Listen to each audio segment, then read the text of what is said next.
안녕하십니까, 이정철입니다. 오늘도 조 작가님 모시고 분단 이슈 파헤치기 얘기해 볼 텐데요. 오늘 주제는 좀 재밌습니다. 그 북한에도 MZ세대가 있는 거 아시죠? 그쵸. 네, 일명 장마당 세대라고 하는데 네. 특히 한국에서도 요즘은 그 선거가 다가오기도 하니까 20, 30세대를 잡으려는 뭔가 그 움직임이 되게 센데 북한도 20대가 되게 중요하고 30대가 중요합니다. 그래서 오늘은 북한 사회에 좀 변화도 가져올 수 있을 가능성이 있는 북한의 MZ세대에 대해 얘기해 볼 텐데 고난의 행군 세대 익숙하시죠? 그쵸. 뭐 일단 제가 권한의 행군 세대이기도 하고 그때는 성인은 아니었지만 네네. 그 초등학교 때 권한의 행군이 닥쳤으니까 그렇죠. 네. 그때 타격을 가장 많이 받았던 학생들이 지금의 북한의 그 MZ 세대거든요. 2030 세대가 됐거든요. 맞죠. 그러니까 네. 어릴 때 권한의 행군 시기를 겪은 권한의 행군은 94년쯤부터 한 98년까지 강력하게 왔다가 2000년대 지나면서 좀 완화되는데 그때 이 성장기를 보낸 청년들이 지금의 MZ 세대잖아요. 2030. 맞습니다. 네. 예, 그러니까 뭐 그 세대 저도 똑같은 세대죠. 저는 지금 한국에 그렇죠. 있지만. 네. 사실 그 북한이 배급이 끊기게 된 계기가 일단 1990년대 초반에 러시아가 이제 그때는 소비에트 연방이었죠. 멸망하고 아니 와해되고 북한이 이제 공산권 국가에서 점점 소외되고 전 세계에서 그리고 94년도에 김일성까지 사망하면서 북한이 거의 이제 정말 그러자도 힘든 시기였는데 더 힘들게 되는 상황이 오고 그때 시기에 태어나거나 그때 시기에 어린 시절 보내면서 좀 고생을 많이 한 세대가 고난의 행군 세대인데 그렇죠. 그럼 고난의 행군 세대 하면 특징이 뭐가 있을까요? 여러 가지가 있을 텐데 우선 성장기 아이들이었기 때문에 고난의 행군 세대의 외형적 특징으로 보면은 외형적 특징을 보면 일단은 신체가 굉장히 왜소한가요? 왜소합니다. 네. 왜냐면 사실 어린 나이에는 많이 먹어야 많이 키도 크잖아요. 그때가 성장기니까 되게 많많이 먹어야 되는데 제 기억을 비춰봐도 초등학교 1학년쯤부터 굉장히 힘들었는데 먹지를 못해서 학교를 못 갔어요. 그렇죠. 네. 굶어 죽는 사람들이 엄청 많으니까 그 세대에 성장했기 때문에 기본적으로 영양 결핍이 있어요. 그래서 키도 크지 못하고 그 세대가 고난의 행군의 외형적 세대라고 볼 수가 있고 또 하나는 교육 공백이 커요. 학교를 못 갔기 때문에 교육의 기회가 없었기 때문에 배우지를 못했죠. 네.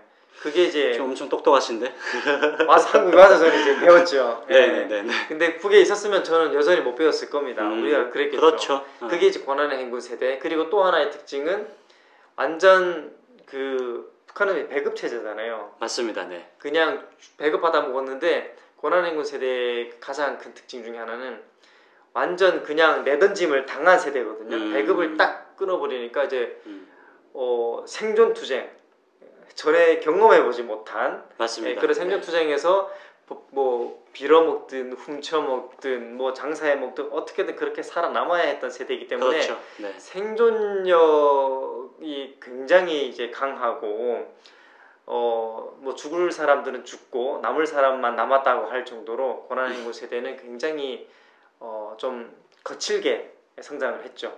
맞습니다. 네. 저는 그 연장선 상에서 일단 배급을 받지 못하지 않았습니까? 네. 그러니까 저는 북한 체제에 대한 충성도가 낮아요. 그렇죠. 그것도 있죠. 사실 저희 할머니 세대나 얘기해보면은 김일성 때는 그래도 배급을 잘 줘서 뭐 체제에 대한 큰 불만이 없었다고 합니다. 그렇죠. 근데 저희 같은 고난의 행군 세대는 북한 체제에서 받은 게 없으니까 굳이 충성할 이유가 없고 힘들면 괜히 불만이 생기고 그래서 이 포인트를 중심으로 얘기해보고 싶은데 사실 북한 체제가 독재를 유지하려면은 맹목적인 충성도나 공포 정치가 필요한데 그 충성도가 낮으면 그만큼 정치 비용이 통치 비용이 상승하지 않습니까? 뭐 그렇게 볼 수 있죠 보통.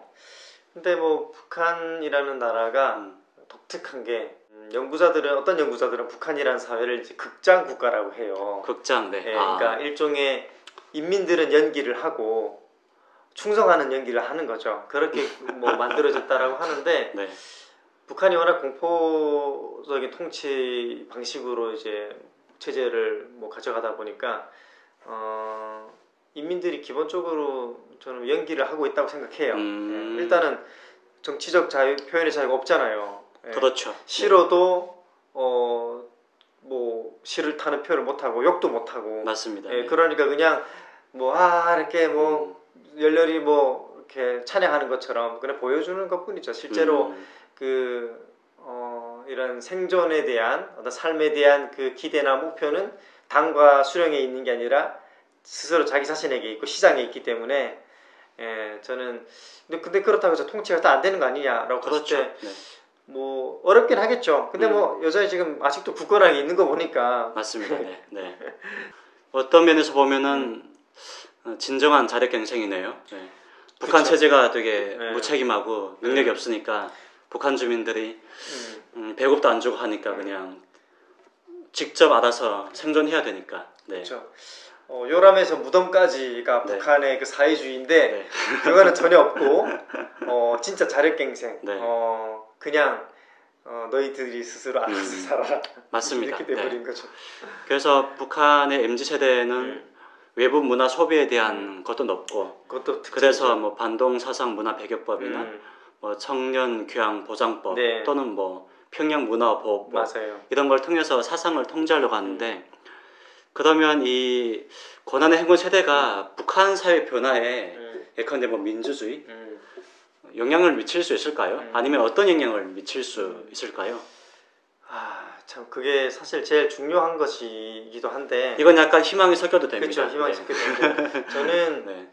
저는 조금 이제 희망이 좀 있기는 한데 저는 매우 약하다라고 보고 일단 우선은 이 고난의 행군 세대가 북한 사회에 여전히 뭐 지금 뭐 MZ 세대들이니까 거의 이제 생산력, 노동 인구의 주력 산업 일군들이란 말이에요. 근데 이들이 정치적인 어떤 변화를 만들어내지는 못해요. 그럴 힘이 없어요. 일단은 왜냐하면 결집할 수가 없기 때문에. 다만 북한의 경제적인 측면에서 일단 북한의 경제가 기존의 사회주의 배급 체제는 완전히 붕괴가 됐고 사실 평양 빼놓고는 이제 거의 네. 작동하지 않죠. 평양도 네. 그냥 뭐 거의 간부급이나 뭐 공무원급에서나 배급을 주는 거지 실제 맞습니다. 기업소도 네. 사실 기업소도 할당량을 기업소가 스스로 챙겨가야 되거든요. 그렇죠. 그런 상태가 됐기 때문에 사실 초기 시장 자본주의다라고 보시면 돼요. 거기에 누가 주도적인 역할을 하고 있느냐 바로 이 고난행군 MZ 세대들인 거예요. 그래서 이들이 북한 경제에서 어떤 중추적 역할을 하고 있는데 이게 구조적인 변화로까지는 연결되기는 힘들다는 거죠. 당장은 어렵겠죠. 네. 그렇죠. 네. 당장은 어렵죠. 그런 부분이 좀 있는 것 같아요.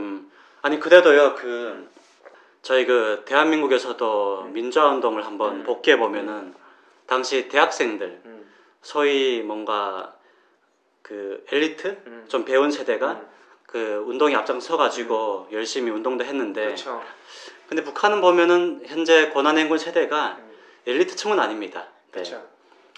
엘리트층은 솔직히 그 나이대는 평양이 많은데 평양의 그 90년생 세대는 사실 뭐 부모의 덕이 아니면 평양에 사니까 일단 배급도 잘 받고 뭔가 체제에 대한 불만이 크지 않을 거라고 보는데 어떻게 보세요? 네. 뭐 맞는 것 같아요. 그러니까 그 고난의 행군 세대에 네. 그 평양의 그 90년생도 포함될까요?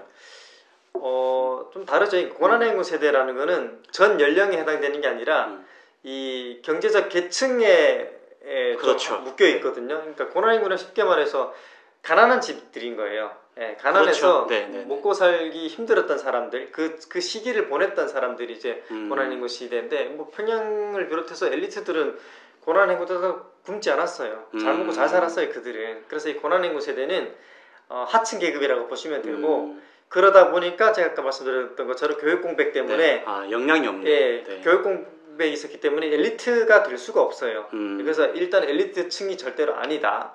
그러기 때문에 사회의 어떤 중추적인 변화를 이끌어낼 수는 없다. 왜냐하면 결집이 안 되고 사회의 주도권이 있어야 되는데 이 고난행군 세대는 그게 하층이기 때문에 어떤 제도적 기반이나 어떤 제도권에 들어가기 어려워요. 그렇기 때문에 사회의 변화를 만들어낼 수는 없다. 그래서 오히려 이렇게 되는 거죠. 우리가 달관 세대라고 하잖아요. 네? 달관 세대라고 달관 하는데 세대. 네. 우리가 청년들이 한국도 이제 희망이 없다고 헬조선이라고 이러잖아요. 근데 그거는 엘리트들은 그런 말 안 해요.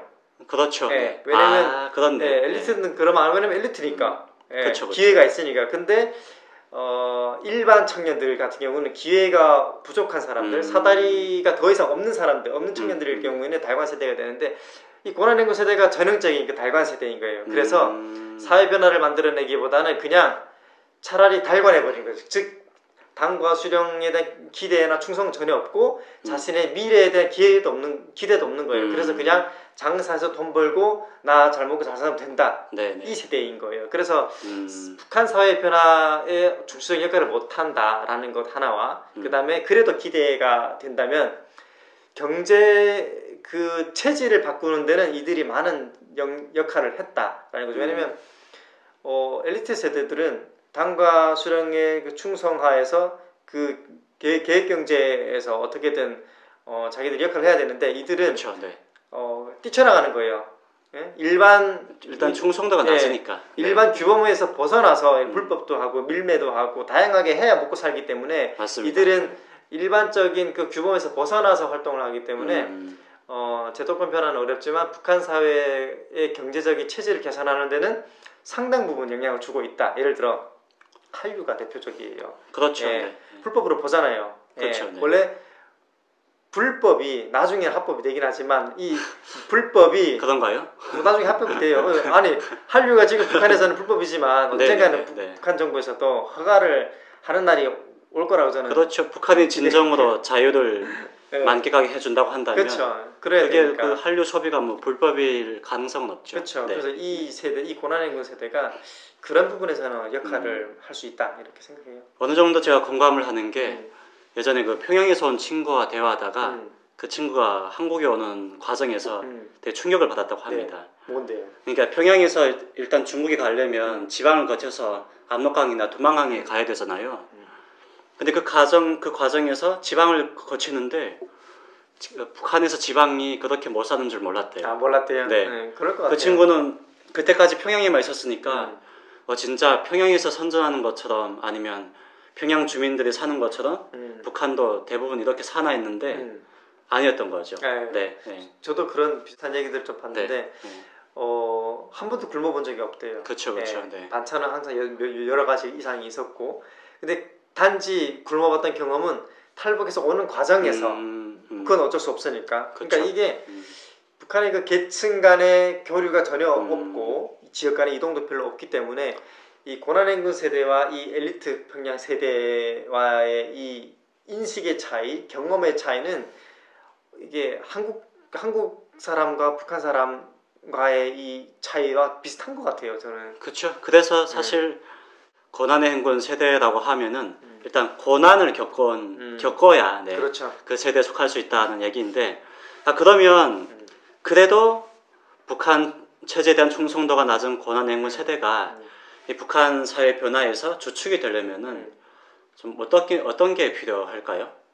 주축이 되려면 네, 일단 뭐 얘기하셨듯이 교육이 필요하다. 네. 일단 저는 주축이 될 수는 없다. 일단 김정은이 무서워할 정도의 그 세대가 되려면. 네. 네. 이게 사실 이게 위시풀 팅킹인데 네. 희망사항이죠. 근데 당연히 희망사항을 얘기해야죠. 희망사항은 저는 어떤 경제적인 측면에서 네. 조금 더 이제 예를 들어 돈 많이 벌어서 진짜 자수성가해서 돈 주도 되고 좀 더 이제 기업도 차리고 사업도 하고 그렇게 성장을 했으면은 그러니까 신흥 자본가가 되면은 그나마 이제 영향력을 갖는 건데 흔히 돈주가 돼야 된다. 그렇죠. 네. 예, 그냥 자본가가 되는 거예요. 근데 그 이상을 넘어서는 북한 사회 변화의 어떤 중축이 될 수는 없어요. 구조적인 한계가 있고 계층의 한계가 있어요. 되려면 뭐가 필요할까요? 네. 혁명이 필요하죠. 네. 이들이 혁명을 해야 되는데 북한이 또 혁명이 불가능한 구조가 아니겠습니까? 힘들죠. 힘들어요. 그래서 저는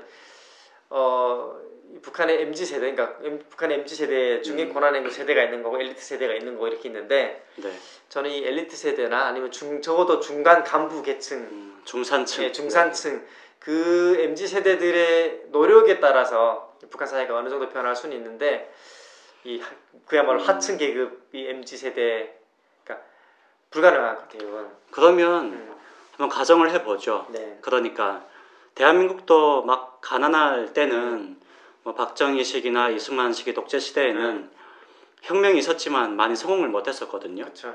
근데 만약에 지금의 북한이 한 대한민국의 80년도 정도의 그 사회, 경제적인 측면에서 아니면 정치적인 측면에서 그 정도 된다면 그 고난의 행군 세대 가능하지 않습니까? 네. 그렇게 하면 그렇게 되면 네. 가능은 하죠. 그러니까 그 사회가 좀 어느 정도 변한다고 네. 한다면. 맞아요.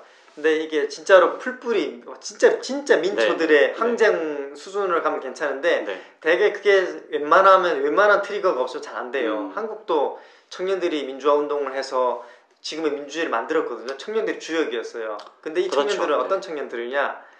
엘리트 계층의 청년들이 참여를 했기 때문에 또 가능했던 부분이 있어요. 그렇죠. 당시 서울대, 뭐 연세대, 네. 다 이제 뭐 엘리트 청년들이잖아요. 그렇죠. 근데 네. 북한의 엘리트 청년들이 움직여야 되는데 중요한 건 북한의 엘리트 청년들이 다 평양에 있잖아. 다 평양에 있고 자기들의 기득권을 유지하기 위해서 지금 똘똘 뭉쳐 있기 때문에 이게 북한이 근본적인 변화가 안 일어난다는 거죠. 물론 모두가 아닙니다. 네. 예. 그 중에도 일부는 또 혁명적인 그 생각을 하면서 생각만 하겠죠. 칼을 갈고 있겠죠. 칼을 열심히 말 그대로 도강량에 네. 하고 있는 청년들이 있을 거라고 생각을 네. 하고 언젠가 네. 뭐 반란을 하든 혁명을 하든 어떤 방식이 됐든 간에 저는 그 엘리트 청년들의 역할을 좀 기대해 봅니다. 네. 예. 사실 그래서 저는 예전에 아랍의 봄 때 그때도 한 청년이 먹기 살기 힘들 상황에 처하면서 분신을 하지 않습니까? 그러면서 그런 혁명이 터졌는데 그런 북한도 어느 정도 먹고 살만한 사회가 되고 또 인터넷도 사용하고 그런 사회가 돼야 일단은 그렇죠. 좀 그나마 혁명의 그 불씨를 볼 수 있겠군요. 그렇죠. 일단은 북한 정권 자체가 워낙 지금 강력하기 때문에 인민들이 그 집회를 하고 결사를 할 수 있는 그런 틈새가 저는 없는 것 같아요. 거의 없다고 봐야겠죠. 거의 없죠. 네. 이런 상황이기 때문에 북한이 어느 정도 조금 뭐 열리고 뭐 그러면 모르겠는데 저는 그 전까지 그래도 그나마 기대하는 거는 혁명보다는 지금 있는 수준에서 그 고난행군 세대를 비롯해서 그 일반 계층, 하층 계층에서 장사를 하든 뭐 어떻게 하든 돈을 좀 많이 벌어서 저보다 먹고 사는데 조금이라도 나아졌으면 좋겠어요. 그 다음에야 다음 단계를 생각할 수 있지 않을까. 그렇죠. 생각해요. 예. 그럼 뭐 북한도 어느 정도 좀 발전하려면 예. 뭐 북한도 국제사회에 좀 개방을 해야 되고, 네. 그렇죠. 경제 교류도 하면서 어느 정도 그 단계까지는 좀 가야, 네.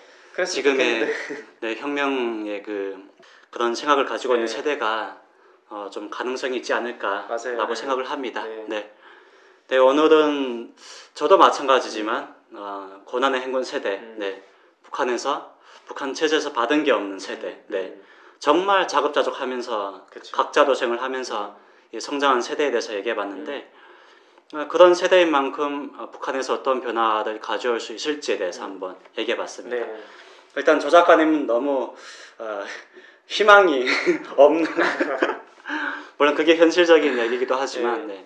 그런 얘기 하셨지만 또 반대로 본다면 그런 희망이 생길 수 있는 사회가 되면은 북한도 변하지 않을까라는 생각을 합니다. 우리의 역할이 필요하죠. 밖에 네. 나와 있는 사람들, 청년들 또는 외부 세계의 청년들, 사람들 이들의 관심과 어떤 관심만으로는 절대로 안 돼요. 네. 예. 어떻게든 관여를 해야 되거든요. 그렇죠. 예. 뭐 교류든 뭐든 교류를 하든 네. 대화를 하든 뭐 어떻게 하든 관여를 해야 되는데 그 단계를 넘어가면 아마 이 고난행군 세대에도 어떤 움직임이 생기지 않을까 그렇게 기대를 해봅니다. 알겠습니다. 네. 뭐 항상 희망을 갖는 건 좋은 거니까요. 맞습니다. 네. 네, 오늘 말씀도 감사합니다. 네, 감사합니다. 네.